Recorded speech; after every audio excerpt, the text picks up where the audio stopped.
Need to say anything. The people who understand the greatness of it and have their own life, that what happened. Jake Paul just unleashed a major bombshell regarding his highly publicized Netflix showdown with Mike Tyson. And no, this isn't just another run-of-the-mill post-fight controversy. While it's been over a month since the match, and most of the sports world has already turned the page, Jake clearly hasn't. Why not? Because the backlash hasn't stopped. Big-name sponsors are pulling out, fans are side-eyeing him with growing suspicion, and his entire brand is teetering under the weight of doubt and scandal. In a calculated but risky move, Jake appeared on Logan Paul's podcast, plastered the episode with a clickbait-worthy title like "Coming Clean," and dropped a bomb that nobody saw coming. According to Jake, this wasn't just a simple misunderstanding or PR misstep. No, he claims the real puppet master behind the scenes was none other than Mike Tyson himself, orchestrating what Jake suggests was a carefully crafted and shady setup. But I do have to be careful in the early rounds because. Now, let's put this into perspective. If Mike Tyson is reportedly worth around $400 million while Jake Paul had a pre-fight net worth closer to $30 million, why would Tyson even care about pulling off a stunt like this? Would it really be for clout? Come on. This is Mike Tyson. We're talking about a global icon in combat sports. He doesn't need to square off with a YouTuber turned boxer to stay relevant in pop culture. So if the fight wasn't about attention or legacy, what was it really about? That's the question everyone's suddenly scrambling to answer. Power, man, when you were in there. I don't remember it. You didn't even remember. Here's your warning: if you're inclined to take Jake Paul's side in this whole saga, brace yourself. You might walk away from this with a newfound grudge against a man you once admired. Because if Jake's version of events holds any weight, then Mike Tyson isn't just a victim of online rumors, he might actually be the architect behind a fight that was more performance than pugilism. People are like, oh, it's rigged because look at him on the pads, but he didn't do this in the fight. Because someone is fucking punching back, you dumb fucks. Jake didn't beat around the bush, either. On Logan's podcast, he straight up admitted he knew what he was signing up for. He wasn't some naive rookie walking into a lion's den. He was fully aware that agreeing to fight Mike Tyson, win, lose, or draw, was going to set off a firestorm of criticism. And he didn't just accept that reality, he welcomed it. He embraced the chaos like a showman stepping onto the stage. At its core, this fight was never about a belt or a scorecard, it was a calculated spectacle. A viral moment waiting to happen. A YouTuber daring to go glove to glove with a living legend. Is my power. That is true. And my jab and my speed and my ability and my footwork to get out of the way of those punches. So then all of a sudden he's throwing at literally air. In fact, Jake didn't just play the villain, he owned the role. He leaned into the hate, fed off the booze, and turned every negative comment into algorithmic fuel. The louder the criticism, the higher the views. In the Paul brothers world, outrage is currency, and controversy is their stock in trade. If trolling were a competitive sport, Jake and Logan would be gold medalists standing proudly on the podium. Then came the million-dollar question, the one Logan finally asked after dancing around it for too long: was the fight rigged? Jake didn't flinch. He didn't say yes, but he didn't say no either. Instead, he smirked and lobbed a verbal grenade: rigged fights are for people who need money. I don't need it, maybe Mike did. That one line ignited the internet like wildfire. Jake didn't just hint at scandal, he dared the world to believe it. Can't land those punches on. Let's dissect that for a second. Jake may not have directly accused Tyson of fixing the fight, but his words danced dangerously close to the edge. It was the kind of insinuation that doesn't need to be spelled out. It hits you like a sucker punch, you feel it even if you didn't see it coming. He didn't point a finger, but he raised enough doubt to make you start connecting dots. And truth be told, Tyson's financial history has had more red flags than a penalty-heavy NFL game. Houses or drugs, girls? Planes, boat, it's stupid shit, Yeah, but yeah, it was yeah. fun. Right. You don't regret any? Do you regret anything? Yeah, and I didn't pay taxes really. Let's be real, Tyson's status as a legend is locked in, but that doesn't mean his financial situation is bulletproof. His career has been anything but smooth: epic highs, crushing lows, and a roller coaster of business ventures, lawsuits, and comeback attempts. While he stayed in the spotlight with ventures like cannabis farms and public speaking gigs, none of that screams steady cash flow. A high-profile fight like this? It wasn't just a nostalgic gesture. It was a way to tap into a new revenue stream, cement his presence in a new era, and possibly pad his pockets in the process. Where'd most of it go? Because I'm from Connecticut. I know where your house, your old house, 50 Cent's house now, right? Does he still own it? I have no idea. But that house, what had movie theaters? What else in it? And just when you thought Jake was done stirring the pot, he twisted the knife even further.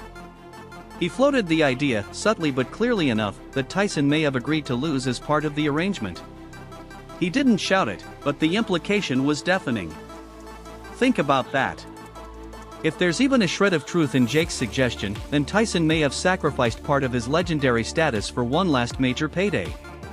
All while Jake gets to walk off into the sunset as the guy who beat Iron Mike, even if the whole thing was smoke and mirrors. Meanwhile, fans are left debating whether what they witnessed was a fight or a Netflix drama with gloves. I made a lot of money, the most money I've made ever. But What are you gonna buy with the money? probably a ranch. Here's the most calculated part of it all. Jake's comment wasn't some off-the-cuff remark. It was a strategic nuke, launched with perfect timing. That line, "Maybe Mike needed it," was more than just a dig. It was a tactical misdirection. In that moment, Jake shifted the focus, flipped the narrative, and pointed the conspiracy radar directly at Tyson. It's classic Jake Paul: throw out a half-baked theory, watch social media catch fire, and then sit back while the internet burns itself down trying to figure out the truth. And the best part? Every click, every view, every reaction adds fuel to his brand. Jake didn't just fan the flames, he practically built the bonfire. I was missing I can't believe he can move like that. a lot of. So why would Jake even make a comment like that? If he had nothing to hide, you'd think he'd just steer clear of the controversy altogether. But instead, he dropped a cryptic line that practically begged for internet speculation. Maybe it was a tactical move, a way to seize control of the story before the critics came for him. Or maybe, in classic Jake Paul fashion, it was all about shifting the spotlight and throwing Tyson under the proverbial bus, fully aware that controversy equals conversation, and conversation keeps his name trending. Whatever the reason, one thing is undeniable: Jake never says anything without knowing exactly what reaction it will trigger. The way the night went down. I wish he would have, put up a better fight, so then I could have risen more and done more. Sure, the hype around this fight was next level. I mean, we're talking about Mike Tyson here, an icon of the sport, and Jake Paul, the ultimate disruptor who knows how to light a fuse and watch the explosion go viral. But let's not romanticize this as some noble return to the sweet science. Strip away the glitz, and what you're left with is a hyper-calculated business deal dressed up as a boxing match. The more you analyze it, the more obvious it becomes this wasn't about punches or pride. It was about marketability, brand synergy, and cold, hard cash. Surviving, He was. So So annoying. that was the only thing I didn't like. So annoying when they don't bring the. And Tyson's finances? That's where the plot thickens. Once one of the highest-paid athletes on earth, Tyson made over $400 million during his peak, but it all came crashing down with his 2003 bankruptcy. Since then, he's tried to rebuild through a mix of oddball ventures, comedy tours, animated cameos, and yes, cannabis-infused gummies shaped like bitten ears. But despite all the hustle, none of these side hustles have brought in the kind of money a megafight can. Then comes Netflix, Jake Paul, and a $20 million paycheck. Suddenly, the pieces start to click. Tyson wasn't stepping into the ring just for fun. He was stepping into a multi-million-dollar marketing machine. And here's where things really start to get interesting. This wasn't just a fight, it was a massive platform. A comeback moment. A branding opportunity disguised as a brawl. Tyson knew the power of his name would guarantee headlines, and that this fight would be more than an athletic contest. It was a stage, a spotlight, a spectacle. I think Jake's in a lot of trouble. Tyson capitalized on every inch of that spotlight. He used the global attention to promote Tyson 2.0, his cannabis company, and started teasing a brand new Netflix docuseries that conveniently coincided with the fight's release. This wasn't just a boxing match, it was an infomercial, a billboard, a full-blown commercial campaign with uppercuts. If you're still thinking this was just about sportsmanship, think again. Every punch thrown was part of a broader strategy to put Tyson back on the map financially and culturally. Signed on here to see you. You lit up Tyson 2.0. Last time we saw you in Vegas, you handed me a bag of your Mike Bites, the edibles. Fantastic. I loved them. And then there's the speculation, the whispering that's only grown louder. Jake Paul won by unanimous decision, and while it wasn't a knockout, there were several awkward moments that made fans pause. Some are convinced that Tyson may have agreed to lose from the start, taking the fall in exchange for the payday and media bump. And here's the kicker, it wouldn't even tarnish his legacy. Tyson's greatness is already etched in history. Losing to Jake Paul doesn't erase that, but it does create a massive talking point, and it keeps both fighters swimming in cash and attention. They have no expectations. We have expectations. Yo, if I don't get 100 million views, fuck out of here, my data! Right. No, these guys just want a piece of banana. They want to eat, live. They're so hungry. They're starving. And then there was that moment. Tyson bowed. Yes, bowed in the ring, right in front of Jake. A lot of people online said that was Jake's opening to land a final blow, like a cinematic twist. But instead, Jake stood there, stunned, unsure of what the gesture even meant. The whole thing felt theatrical.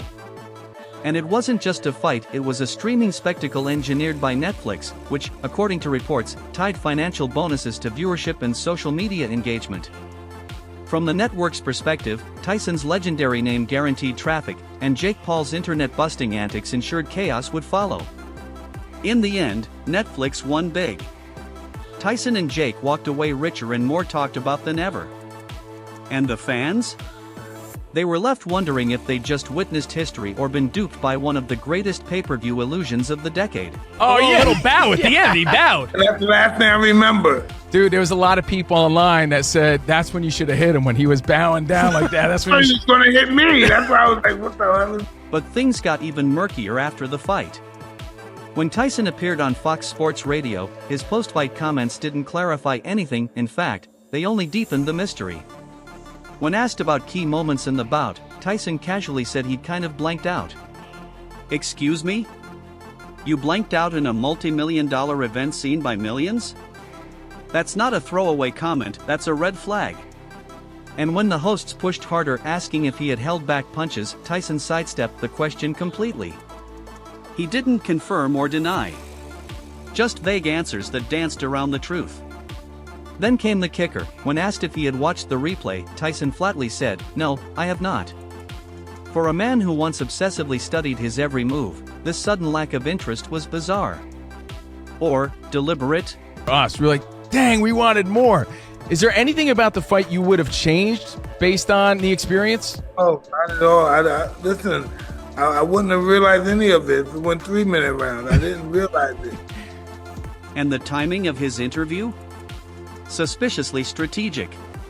Tyson didn't use the platform to set the record straight or clear the air, he used it to promote his cannabis brand and hype up his upcoming Netflix content. It felt less like a debrief and more like a PR stunt. Fans tuning in for the raw, no-nonsense Tyson they grew up admiring got something else entirely: vague deflections, rehearsed lines, and a thinly veiled sales pitch. What really raised eyebrows was what Tyson didn't say. For someone who's always been brutally honest even about the darkest chapters of his past, his silence about this fight was deafening. Whether he's avoiding the topic due to some confidential deal or because he's just done with the drama, one thing's for certain, this wasn't your typical prize fight. It was a calculated business operation, one that left Jake and Tyson richer, Netflix thrilled, and the fans wondering if the whole thing was ever real to begin with. Yeah, it was a real fight. What did you think of Jake's power, man, when you were in there? I don't remember it. You didn't even remember it. I heard But my body was really sore. It was sore the